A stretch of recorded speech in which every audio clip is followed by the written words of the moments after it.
O texto de hoje se encontra em 1 Tessalonicenses, capítulo 4, do verso 1 até o verso 8. 1 Tessalonicenses, capítulo 4, do verso 1 até o verso 8. O texto vai ser projetado, você pode acompanhar na tela. Fique à vontade, mas é um pouco melhor porque vai estar na versão que eu vou ler. Diz assim: Finalmente, irmãos, pedimos a vocês e os exortamos no Senhor Jesus que, assim como aprenderam de nós, a maneira como devem viver e agradar a Deus, efetivamente o estão fazendo, o que efetivamente o estão fazendo, vocês continuem progredindo cada vez mais. Porque vocês sabem quantas instruções demos a vocês da parte do Senhor Jesus. Pois a vontade de Deus é a santificação de vocês, que se abstenham da imoralidade sexual. Que cada um de vocês saiba controlar o seu próprio corpo em santificação e honra, não com desejos imorais como os gentios que não conhecem a Deus. E que nessa matéria ninguém ofenda nem defraude o seu irmão, porque contra todas essas coisas, como antes já avisamos e testificamos, o Senhor é o vingador, pois Deus não nos chamou para a impureza, e sim para a santificação. Portanto, quem rejeita essas coisas não rejeita uma pessoa, mas rejeita Deus, que também dá o seu Espírito Santo a vocês. Amém? Palavras do Senhor. Vamos orar? Santo e eterno Deus, nós estamos diante da Tua Palavra e nós queremos essa noite, Senhor, sermos humildes e submissos a ela, Pai. Que o Senhor nos dirija nessa reflexão, ó Deus, e que o Senhor corrija pela Tua graça e misericórdia as áreas da nossa vida que precisam ser corrigidas e confrontadas para que a gente possa crescer em santidade para a Tua honra e para a Tua glória. Em nome de Jesus. Amém, Senhor. Amém. Meus irmãos, nesse mês de fevereiro, nós estamos desenvolvendo uma série de mensagens com o tema Crescendo em Santidade. Está dentro do tema maior da nossa igreja para esse ano, que é Crescendo em Tudo com a cooperação de todos. Então, em cada um dos meses, a gente vai refletir e estudar algumas áreas da nossa espiritualidade, da nossa vida com Deus, que a gente precisa crescer. E nesse mês de fevereiro, então, nós queremos crescer em santidade. No último domingo, tendo por base o texto de Hebreus, capítulo 12, versículo 14, nós falamos sobre o tema Sem santidade, ninguém verá o Senhor. Nessa mensagem, nós aprendemos sobre o que é santidade, ou santificação, e aprendemos também sobre o papel central que ela ocupa, ou que pelo menos ela deveria ocupar na vida de todos os crentes. Se você por acaso perdeu essa mensagem, eu recomendo que você entre no nosso canal do YouTube quando você puder e assista, ela já está disponível. Hoje eu queria conversar com vocês sobre uma área espinhosa, sobre uma área em que, historicamente, os crentes têm apresentado maiores dificuldades quando nós falamos de santidade ou santificação, que é a área da sexualidade. Eu quero começar dizendo para você, meus irmãos, que o sexo é uma das coisas maravilhosas que Deus criou e o diabo estragou. Deus criou muita coisa boa e o diabo acabou pervertendo ou estragando. E o sexo, sem dúvida alguma, foi uma dessas coisas, que foi pervertida a partir do momento que o pecado entrou no mundo. Biblicamente, como você bem sabe, ou como eu espero que você saiba, o sexo ele foi criado pelo Senhor. Você sabia que o sexo foi criado por Deus? Foi Deus que o idealizou? Mas ele foi criado pelo Senhor para ser desfrutado pelo homem e pela mulher no contexto do casamento. Quando ambos deixam pai e mãe, como vai nos dizer o início do livro do Gênesis, e se unem para se tornar então uma só carne. Desde o início, irmãos, Deus deu o sexo não apenas como o meio pelo qual os seres humanos se reproduzem. Essa é uma ideia muito comum na Igreja Católica Romana. Tanto é que eles se posicionam sempre contra os métodos contraceptivos, não é verdade? Nós não temos esse entendimento.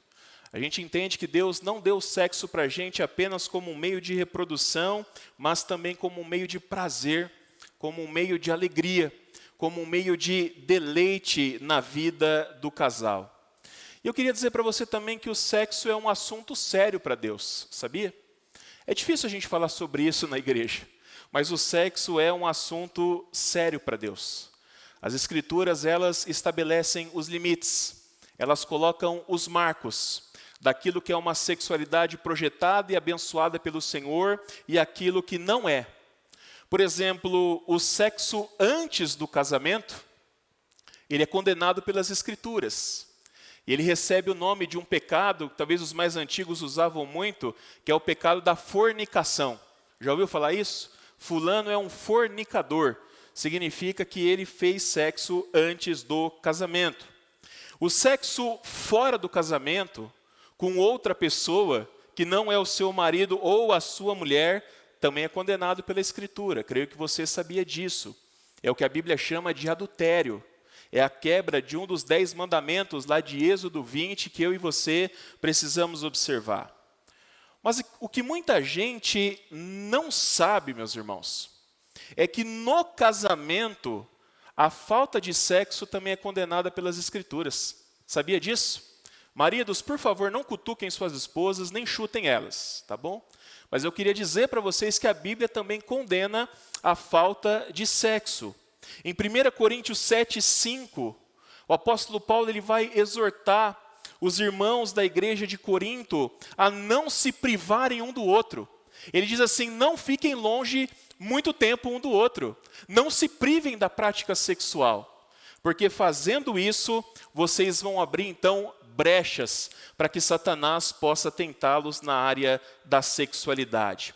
Portanto, você que faz sexo antes do casamento, fora do seu casamento, ou estando casado, não mantém relações sexuais com o seu cônjuge, você não está vivendo de acordo com as Sagradas Escrituras, e certamente tudo isso que você está fazendo joga contra a sua santificação. Respirem agora. Mas, irmãos, se as nossas lutas nessa área se restringissem apenas a isso, talvez não seria tão difícil a gente se santificar, não é verdade? Afinal, é só eu me guardar para o casamento para iniciar a minha vida sexual, é só eu não cometer adultério, e é só eu manter relações sexuais regulares com o meu marido, com a minha esposa. Mas, infelizmente, Satanás e o pecado que habita em nós aumentaram muito a lista daquilo que nos afeta e daquilo que nos faz pecar nessa área. Como você sabe bem, meus irmãos, e eu falo isso com muito respeito, com muito temor, eu não tenho pretensão de ofender ninguém, mas como você sabe bem, cada dia que passa, a homossexualidade é vista como algo natural pela nossa cultura e como uma opção plenamente aceitável, inclusive diante de Deus. Vide as igrejas ditas inclusivas que têm se multiplicado pelo nosso país. Eu tenho conversado com alguns profissionais da educação, estava conversando até com a Débora um dia sobre isso, e ela me falava como eles estão assustados pelo fato de adolescentes e jovens, de forma cada vez mais cedo, de forma cada vez mais precoce, estarem se assumindo, então, gays, lésbicas, dentre outras categorias. Nós vivemos na era dos aplicativos, como, por exemplo, o Tinder. Quem aqui já ouviu falar no Tinder? Se você já ouviu, você vai ficar com vergonha e não vai levantar a mão, mas eu tenho certeza que muitos irmãos já ouviram falar. O Tinder é um aplicativo de relacionamento, onde você encontra pessoas da sua região, perto de você, e muita gente usa esse aplicativo para sexo casual. Então, ela quer ter uma relação com alguém, ela entra no aplicativo, deu match, né? Achou bonitinho, eles se encontram e eles têm, então, o seu sexo casual sem qualquer compromisso. Nós temos também, nos dias de hoje, o gravíssimo problema da pornografia, onde homens e também mulheres, as estatísticas dizem que o consumo de pornografia entre as mulheres tem crescido bastante. Nós temos visto uma geração de homens e mulheres adictos, viciados em pornografia. Talvez você já tenha ouvido falar nisso, mas estudos mostram que a pornografia, ela tem no nosso cérebro o mesmo efeito da cocaína. O mesmo efeito. Libera as mesmas substâncias de prazer. A pornografia, meus irmãos, ela gera dependência, ela gera vício. E ela faz um estrago terrível na vida daqueles que a consomem. E não apenas um estrago terrível na sua vida com Deus, na sua vida espiritual. A pornografia, o consumo constante da pornografia, afeta o casamento, afeta as relações sexuais da vida real, porque as pessoas assistem os vídeos e projetam isso para a vida real, e a esposa ou o marido nunca serão como atriz ou como ator e nunca farão as coisas que eles fazem. O consumo da pornografia afeta a convivência social do indivíduo. Tem gente tão viciado, mas tão afundado, que não é capaz mais de ter amigos, de conversar, de ter relacionamento. A pessoa só quer ficar sentada na frente de um computador. A pornografia é gatilho para transtornos sexuais criminosos, como, por exemplo, o estupro e a pedofilia. Dentre uma lista enorme, meus irmãos, de males que são consequência do consumo da pornografia. Nós vivemos ainda em uma época em que o sexo é algo natural, incentivado e esperado no período do namoro. Hoje em dia, se você for conversar com os nossos adolescentes, com os nossos jovens, já não é mais como no meu tempo, né? No meu tempo havia pressão para perder o BV. Quem lembra do BV? Boca virgem, né? Então você tinha que dar o seu primeiro beijinho. Hoje em dia, com 11, 12 anos, os nossos adolescentes já estão perdendo a virgindade. E eles são pressionados para isso. E quando namora, é o que a sociedade espera, que eles já estejam tendo vida sexual com o seu parceiro. E não é por menos que isso acontece. Toda a cultura atual que eles estão inseridos apontam para isso. Das músicas que eles escutam, vídeos funks da vida, até os influenciadores digitais que eles tanto gostam e seguem. O fato, meus irmãos, é que o sexo está banalizado. E os limites estabelecidos pela palavra de Deus são vistos como algo retrógrado, ultrapassado, moralista e preconceituoso. Muito provavelmente, dependendo do público que eu tivesse aqui, nesse momento vocês estariam me vaiando, jogando pedra, jogando tomate em mim nesse momento. Porque a sociedade hoje não tolera que a gente pregue, ensina e defenda uma sexualidade com princípios e baseada nas Escrituras, na Palavra de Deus. Talvez, meus irmãos, nesse momento da minha pregação, alguém diga, especialmente alguém mais velho, antigamente não era assim. Antigamente não tinha essas coisas. Ai, pastor, hoje é uma pouca vergonha. E se eu disser para você que sempre foi assim? E se eu disser para você que sempre foi assim? É claro que com o passar do tempo, algumas coisas ficaram piores. E com o avanço da tecnologia e dos meios de comunicação, as informações, os vídeos, as fotos, etc., são disseminadas com mais facilidade e com maior velocidade. Mas desde o princípio da humanidade, desde as culturas mais antigas, nós já encontramos desvios com relação à sexualidade. Quem lembra de Sodoma e Gomorra aqui? Lá no Gênesis, meus irmãos, Sodoma e Gomorra foram duas cidades destruídas por causa das abominações que o povo dali cometia. E muitas dessas abominações estavam ligadas à sexualidade. Em Gênesis 19, nós encontramos a bizarra história em que Ló é visitado por dois anjos do Senhor. E enquanto os anjos estavam dentro da casa de Ló, os homens da cidade vão até ali e dizem assim: Ló, manda esses dois homens para fora porque nós queremos abusar deles. Veja que história bizarra. Gênesis. Avançando o tempo, por volta do ano 50 depois de Cristo, quando Paulo escreveu essa carta aos Tessalonicenses, a vida sexual na cultura greco-romana era simplesmente um caos, meus irmãos. Não havia limites, não havia leis, não havia nada que refreasse a satisfação dos desejos sexuais daquele povo. Na história greco-romana, mais especificamente na Grécia, grandes personagens como Alexandre Magno, Aristóteles, Platão, entre outros, possuíam amantes. Era a coisa mais comum na Grécia você ter uma amante. Os gregos, para vocês terem ideia, eles foram os primeiros, meus irmãos, a legalizar a prostituição e a abrir prostíbulos estatais, prostíbulos administrados pelo Estado, para que eles pudessem então usar o dinheiro que vinha do prostíbulo para construir o templo dos seus deuses. Olha que coisa absurda. Da prostituição via o dinheiro que fazia o templo dos seus deuses.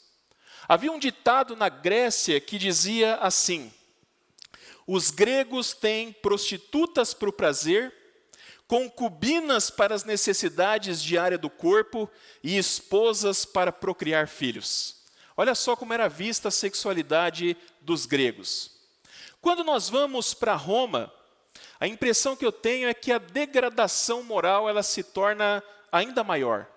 Nós vemos na história de Roma diversos casos de incestos, de parentes, de irmãos, até mesmo de filhos com mães que se relacionavam sexualmente.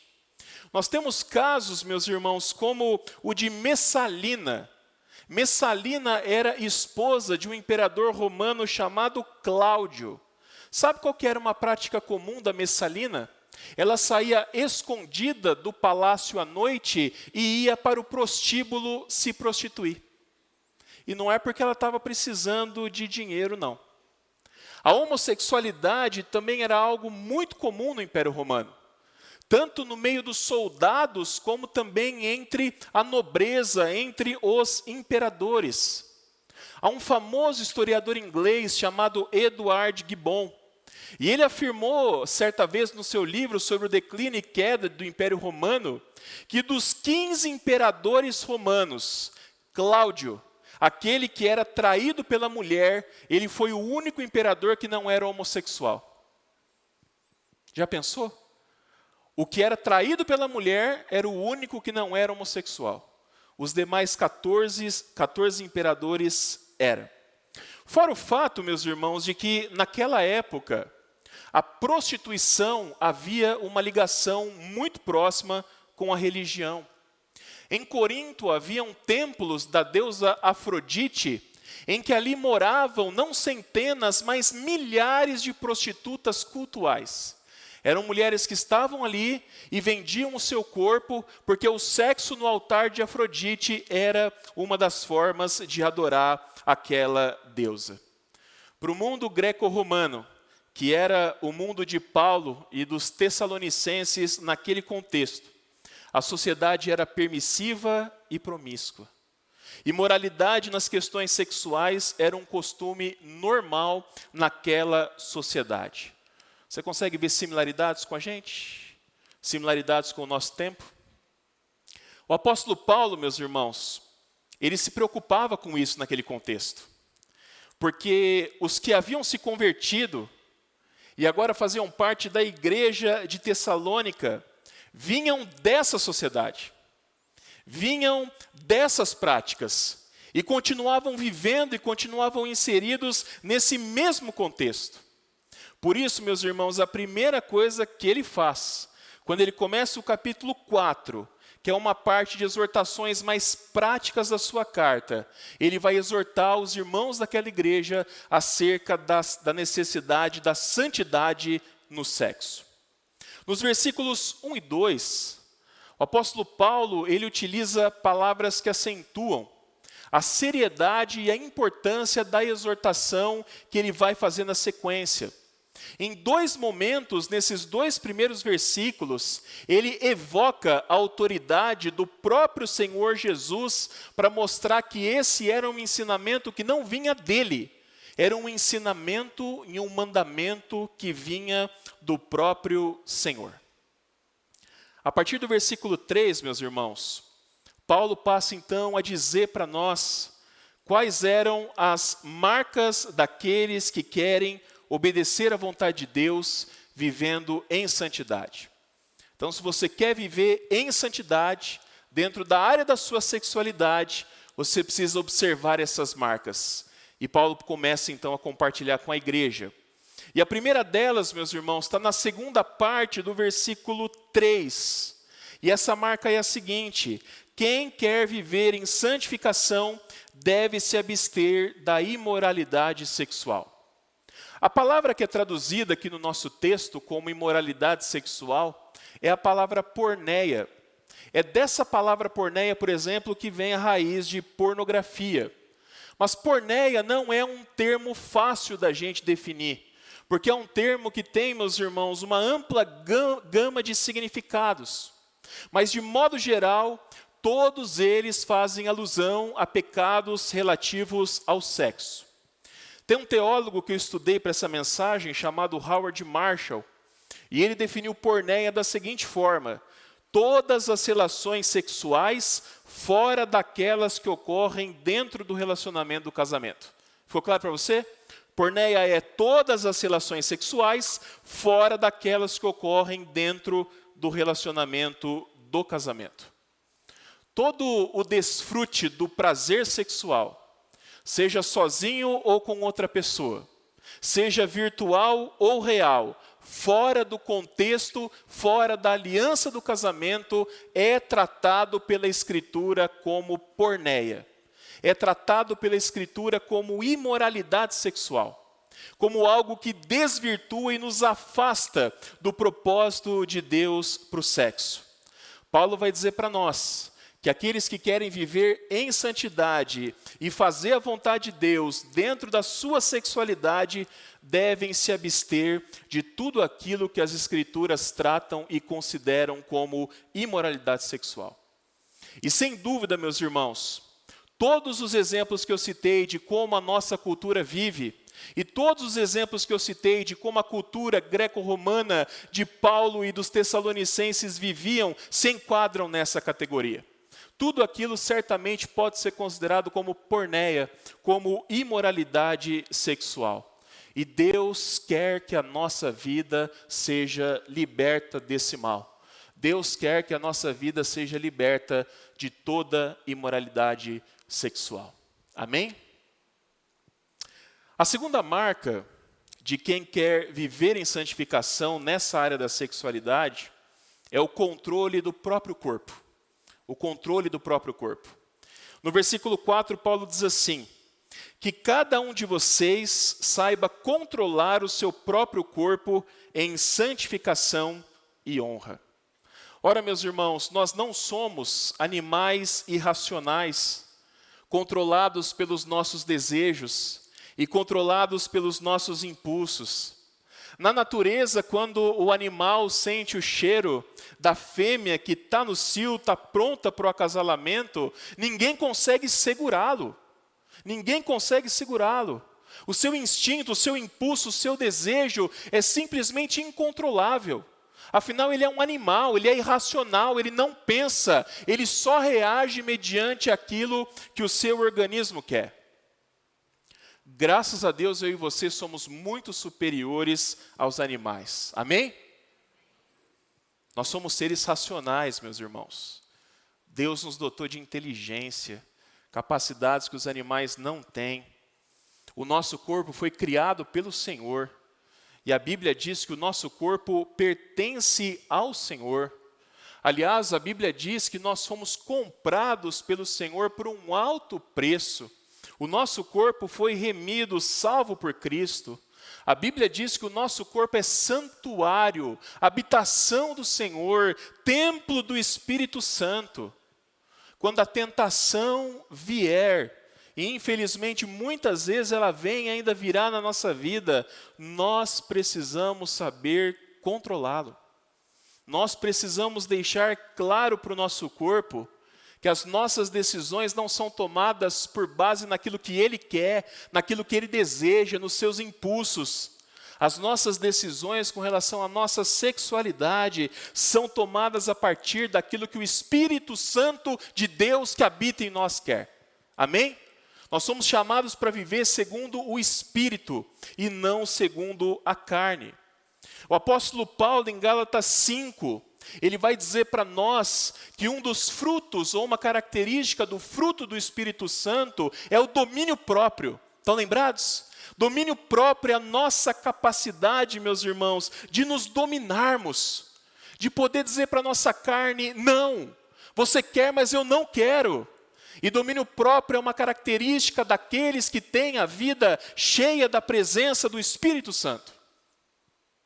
Quanto mais nós andamos com Deus, quanto mais nós fazemos a vontade do Senhor e perseveramos nessa jornada de santificação, mais do Espírito Santo nós teremos e mais domínio próprio Ele nos dará para a gente não ceder aos desejos e aos impulsos pecaminosos da nossa carne. Amém? Amém. A terceira marca daquele que obedece a Deus e vive em santificação é que ele resiste aos desejos imorais e ele não se assemelha àqueles que não conhecem a Deus. Meu irmão, minha irmã, quais são os desejos que têm habitado o seu coração? Quais são os desejos que têm habitado o seu coração? Quais são os pensamentos que têm te escravizado? Que têm te levado cativo, que têm dominado a sua vida? De que forma você tem olhado para as pessoas no seu dia a dia? O que Paulo está nos dizendo aqui é que a santidade na área da sexualidade, ela também envolve as coisas que habitam o nosso pensamento. Ela também envolve as coisas que habitam o nosso pensamento. Olhar para alguma pessoa e ser atraído pela beleza dela é algo que nós consideramos normal e natural. Faz parte. Nós somos atraídos por aquilo que é belo, meus irmãos. Ou seja, o primeiro olhar para uma pessoa não é um problema. O problema é o segundo olhar. O segundo olhar é aquilo que o Senhor Jesus, no Sermão do Monte, definiu como olhar impuro. Onde você deixa de admirar uma pessoa pela sua beleza e você passa a desejar aquele corpo para você. Jesus disse que nesse momento, do segundo olhar, quando ele se torna impuro, no pensamento e no coração, nós já adulteramos. Nós já traímos o nosso marido ou a nossa esposa, se formos casados. Por isso, a importância de santificarmos os nossos olhos, santificarmos os nossos pensamentos, para que nada imoral entre pelos nossos olhos, habite os nossos pensamentos e desça para o nosso coração, onde o pecado é então concretizado. O Senhor Jesus nos ensina de que os olhos são a porta da alma, meus irmãos. E se nós não vigiarmos, não zelarmos, não buscarmos a santidade dos nossos olhos, certamente trevas entrarão na nossa vida, e que grandes trevas serão. O Senhor deixa claro que quem vive dessa forma, alimentando-se desses desejos imorais, são os gentios, são aqueles que não conhecem o Senhor, são aqueles que não creram em Jesus, não foram salvos, redimidos, transformados pelo seu sangue. Porque aqueles que conhecem o Senhor, foram salvos por Ele, e foram santificados pelo nosso Deus, esses são chamados a uma nova forma de viver, onde é necessário lutar contra esses pensamentos e lutar contra esses desejos. Amém? A quarta marca de quem vive em santificação é que essa pessoa não ofende nem defrauda o seu irmão nessa questão da sexualidade. Olha o que Paulo fala no versículo 6. E que nesta matéria, qual que é a matéria que ele está falando? Santidade na área sexual. E que nessa matéria ninguém ofenda nem defraude o seu irmão. Essa palavra defraudar, lá no grego, significa despertar um sentimento ou desejo no outro que não pode ser licitamente satisfeito. Em outras palavras, o que Paulo proíbe aqui, meus irmãos, é utilizarmos qualquer artifício da nossa sensualidade ou da nossa sexualidade para ganhar vantagem sobre alguém, para ofender alguém de alguma forma, ou para levar alguém a ser tentado e a pecar contra o Senhor. E eu quero exemplificar isso. Aqui certamente são situações como alguém que seduz a mulher do seu próximo, ou o marido do seu próximo, e eles cedem, caem em tentação e acabam cometendo adultério. Isso é algo que ofende e é algo que defrauda a parte ofendida da história. Quem é a parte ofendida da história? O marido ou a esposa que foi traído. Aqui, meus irmãos, certamente estão situações onde nós utilizamos roupas muito sensuais ou roupas muito reveladoras. E isso vale para homem e para mulher. Não é só mulher, né? Que a gente olha e fala, nossa, mas olha a roupa da irmã. Homem também. Às vezes, quando o homem quer se vestir para provocar, para destacar algum atributo do corpo, ele sabe fazer isso também. Aqui na igreja, irmãos, nós não temos um manual de vestuário. A gente tem muitas igrejas cristãs que têm um manual, que diz tem que vir com saia até o pé, tem que usar a camisa até aqui, a gola até aqui, tem que fazer isso, tem que fazer aquilo. Nós não temos esse manual de vestuário. Mas o que nós esperamos, especialmente à luz da palavra de Deus, 1 Timóteo 2:9, é que todos aqui se vistam decentemente, não é verdade? Que todos aqui tenham um bom senso antes de escolher as suas roupas para vir na igreja ou para ir em qualquer outro lugar. Talvez você pense assim, pastor, mas o problema não é meu por eu usar essa roupa. O problema é do outro, né, que está olhando para mim com um olhar impuro. Isso é uma meia-verdade, meus irmãos. É verdade e não é. Porque, segundo a Bíblia, nós não devemos ser pedra de tropeço na vida do nosso irmão. Agora, pensem comigo. Se a nossa roupa curta, se a nossa roupa apertada faz o nosso irmão tropeçar e pecar, no mínimo, por amor a ele, para que ele não peque, não tropece, a gente deveria vir então com uma roupa um pouco mais larga ou uma roupa um pouco mais comprida. Para deixar bem claro, isso não é indireta para ninguém, tá bom? Eu, como pastor, estou aqui há 5 anos e eu, pessoalmente, nunca fiquei incomodado com a roupa que alguém usou aqui dentro, ok? Então é bom deixar isso muito claro para que não saia o pastor falou da minha roupa. Não estou falando de ninguém. Estou falando de situações que podem acontecer. Essa orientação de Paulo da ofensa e de defraudar, meus irmãos, se aplica também a homens desrespeitosos que constrangem as mulheres com olhares, com comentários, com insinuações e com brincadeiras de mau gosto.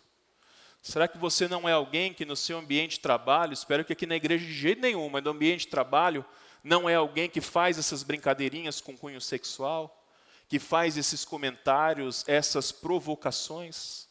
Será que você não sabe, talvez, o quão mal você está fazendo para a pessoa, o quanto você está ofendendo, o quanto você está defraudando? O fato é que a gente não pode, meus irmãos, causar esse mal para o nosso irmão nessas questões que envolvem a área da sexualidade. Amém?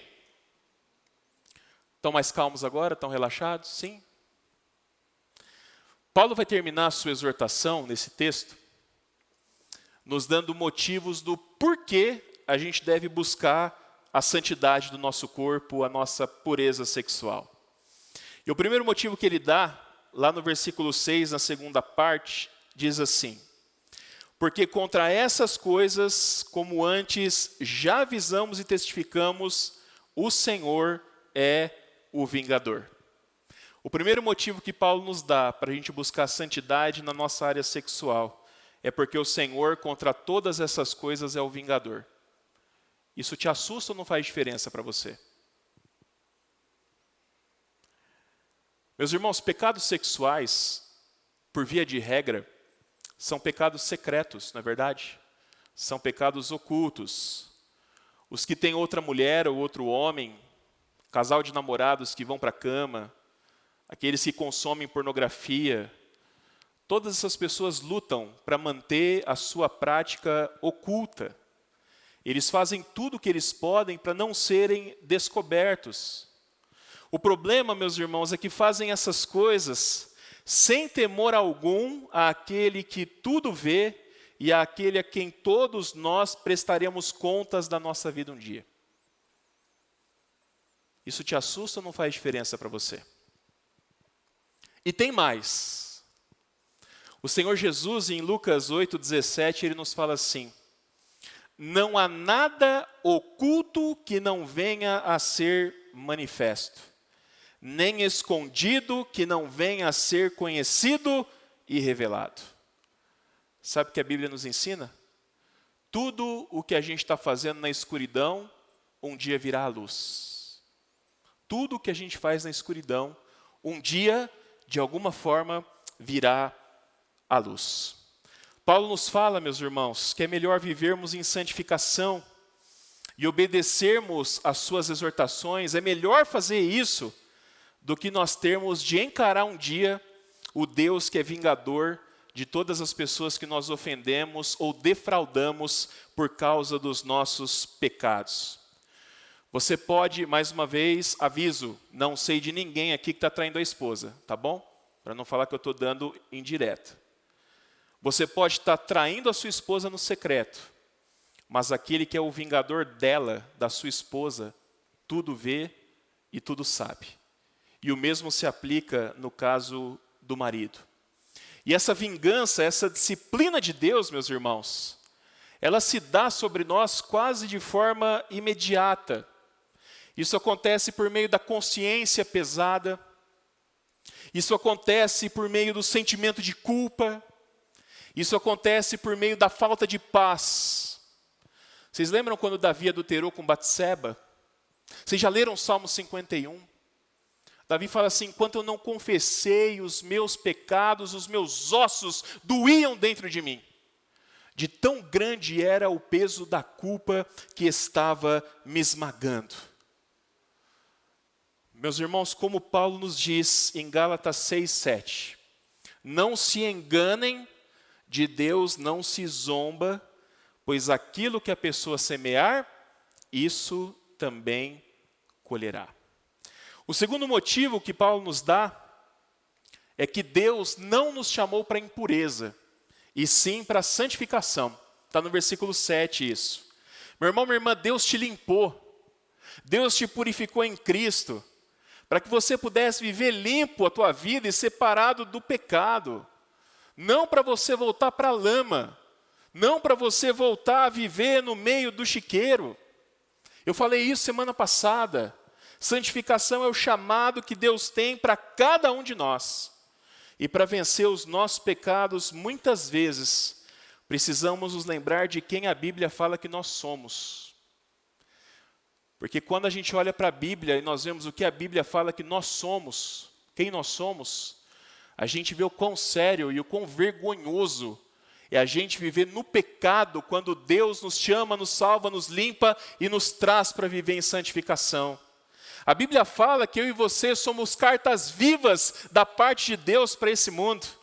A Bíblia fala que nós somos sal da terra, fala que nós somos luz do mundo, somos o bom perfume de Cristo, somos sacerdócio real, somos nação santa, povo escolhido. Essa é a nossa identidade, meus irmãos. É isso que Deus nos chamou para ser. E aquele que anda na sujeira, aquele que anda na imundícia do pecado, não se assemelha a nada disso que a Bíblia nos chama a ser. Por isso que eu falei semana passada, que a santidade não leva ninguém para o céu, mas a santidade é um sinal visível de que nós realmente fomos salvos e estamos caminhando para o céu. Amém? Seja o que Deus te chamou para ser. Viva em santidade. O terceiro motivo dado por Paulo é que quem despreza a santificação do corpo, despreza o próprio Deus. Já estou acabando. Meus irmãos, se é Deus que nos chama e nos exorta em Cristo a nos abstermos completamente da imoralidade sexual, a não fazermos isso, nós não estamos desprezando o ensino do Senhor. Nós estamos desprezando aquele que ensina. Nós estamos desprezando o nosso Deus. Quando tua mãe ou teu pai dá uma ordem para você e você não obedece, você não está demonstrando desprezo pela ordem, você está demonstrando desprezo pela figura dele e por aquilo que ele representa para você. Então, quando Cristo nos manda viver em santidade, longe da imoralidade sexual, e nós desprezamos isso, não levamos isso em consideração, nós não estamos desprezando o mandamento do Senhor, nós estamos desprezando o próprio Deus. E para que isso não aconteça, é fundamental, meus irmãos, que a gente defina quem Deus é para nós, o papel que Ele ocupa na nossa vida e como a gente vê os fatores que são fundamentais para a gente viver em santificação. Porque a matemática ela é muito simples, quem não leva a Deus a sério, também não leva a sério os seus mandamentos e a sua vontade. Não adianta. Se você não levar o Senhor a sério, você vai continuar brincando de ser crente durante toda a sua vida. Se você vive diariamente na prática da imoralidade sexual, e no domingo você vem aqui para prestar o seu culto a Deus, saiba que você está indo se encontrar com aquele que você despreza na prática, e que você ainda o chama de meu Deus. E isso, meus irmãos, se você estiver vindo na igreja por causa dele, porque muitos vão para a igreja só para manter a aparência, só para dizer que é uma pessoa de bons costumes. São inúmeros, irmãos, os casos na história de crentes fiéis na igreja.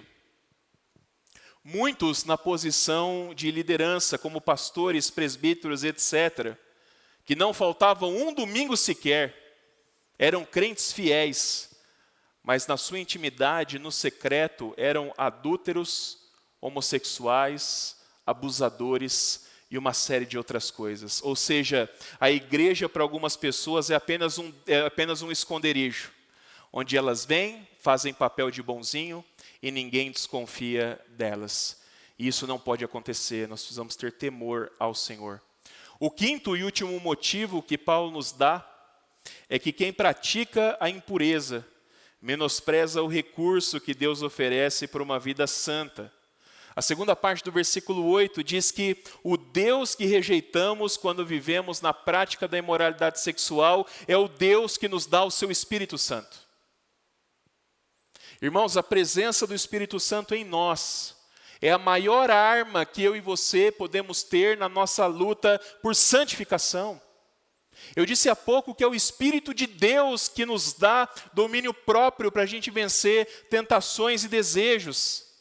Quando nós rejeitamos a Deus e escolhemos viver na sujeira do pecado, nós estamos menosprezando o presente mais precioso que o Senhor nos dá, que é o fato do seu Espírito habitar em nós.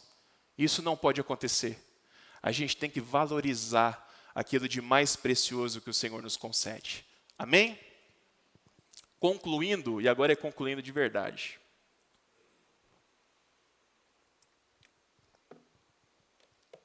Querido irmão, querida irmã, enquanto eu estava preparando essa mensagem, eu tinha uma grande preocupação no meu coração.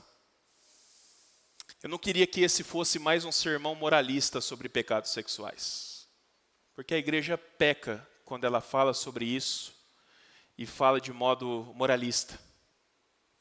Eu não queria um sermão que simplesmente fizesse com que as pessoas ouvissem sobre os seus pecados e se sentissem mal por isso, ao mesmo tempo que aquelas que não pecam dessa forma, se sentissem superiores ou mais santas aos outros que têm lutas nessa área. Eu gostaria que essa mensagem, essa noite, fosse um chamado de Deus para a sua vida. Esse é o desejo do meu coração. Que essa mensagem tão difícil, talvez a mais difícil que eu já preguei aqui até hoje, seja um chamado de Deus para a sua vida. As crianças estão voltando. Amanda, você pode fechar a porta e segurar elas aí um pouquinho, por favor? Se vocês quiserem entrar. Gostaria que essa mensagem fosse um chamado de Deus, te mostrando o quanto Ele te ama, o quanto Ele pagou um alto preço para te salvar em Jesus Cristo, e o quanto Ele quer que você cresça em santidade, o quanto, meus irmãos, que Ele quer que você tenha uma vida longe da imoralidade sexual, porque isso é indispensável para que você seja santo, para que você viva essa santificação. Eu não quero que você saia daqui hoje pior do que você entrou. Não quero. Eu não quero que você saia daqui hoje com a consciência ainda mais pesada, com um fardo ainda mais difícil de carregar. Eu quero que você saia daqui hoje curado. Eu quero que você saia daqui hoje liberto. Eu quero que você saia daqui hoje, meus irmãos, e encontre a leveza da santidade e não o peso da religiosidade. E tudo isso que eu quero para você essa noite, para mim e para você essa noite, nós só podemos encontrar, só pode ser dado por uma única pessoa, Jesus Cristo. Jesus Cristo. Meu irmão, minha irmã, olhe para Cristo e faça como disse o apóstolo Paulo, olhe para o Cristo crucificado, pregado no madeiro, porque toda a nossa imoralidade sexual estava lançada sobre Ele naquela cruz. Dentre os muitos pecados nossos que levaram o Senhor a morrer no nosso lugar, estavam os pecados sexuais. Ali o nosso pecado foi pago. Ali nós encontramos perdão, não culpa. Ali nós encontramos salvação e não condenação. Ali na cruz, uma nova história começa. E a minha oração, se você vive nessa luta, tem problemas nessa área, é que hoje seja o começo de uma nova história para você. O começo de uma nova história. Você que está preso pelas amarras do pecado, pelos vícios sexuais, só um encontro real com Cristo pode mudar a sua história. Em Gálatas capítulo 5, versículo 1, Paulo diz que foi para a liberdade que Cristo nos libertou, e não para nos submetermos novamente a jugo de escravidão. O perdão, a cura, a libertação, a restauração, o ressignificado que você precisa para a sua vida, para vencer esses pecados, está em Cristo. Portanto, meu irmão, minha irmã, olhe para Ele, olhe para o Senhor. Eu tenho falado isso desde o domingo passado. O propósito dele é santificar a sua vida. O propósito do Senhor é que você tenha uma sexualidade que aconteça debaixo da sua bênção e não debaixo de maldição. A luta não é fácil, especialmente para aqueles que há anos têm lutado contra essa prática. Mas eu queria dizer para você que nós temos Cristo o Senhor, nós temos o Espírito Santo de Deus e nós temos uns aos outros para nos ajudar. Tem lutas que a gente não pode vencer sozinho. Tem vícios que a gente tenta, mas patina no mesmo lugar e acaba sempre voltando para Ele. É preciso, meus irmãos, pedir ajuda. É preciso encontrar no meio dos seus irmãos, no meio do povo de Deus, alguém maduro na fé, alguém de confiança, alguém que você pode abrir o seu coração, na certeza de que isso não vai ser motivo de fofoca, alguém para você compartilhar das suas lutas, alguém para você prestar contas, para dizer, olha, essa semana foi difícil, mas eu consegui. Essa semana foi mais fácil. Olha, eu estou me sentindo tentado, preciso que você venha segurar na minha mão e orar comigo. Nós precisamos uns dos outros, meus irmãos, para vencer alguns pecados quando eles se tornam vícios. E nós não podemos lutar essas batalhas sozinhos. A minha oração é que Deus nos abençoe. A minha oração é que Deus conceda graça e misericórdia, para que a gente possa ser obediente à exortação que não é minha e não é de Paulo, é do Senhor Jesus. Isso é claro para você? É palavra do Senhor Jesus para a sua vida. E a palavra de Jesus para nós é que nós devemos nos abster da imoralidade sexual. E que Deus nos abençoe nessa luta e que Ele nos dê graça para vencer. Amém?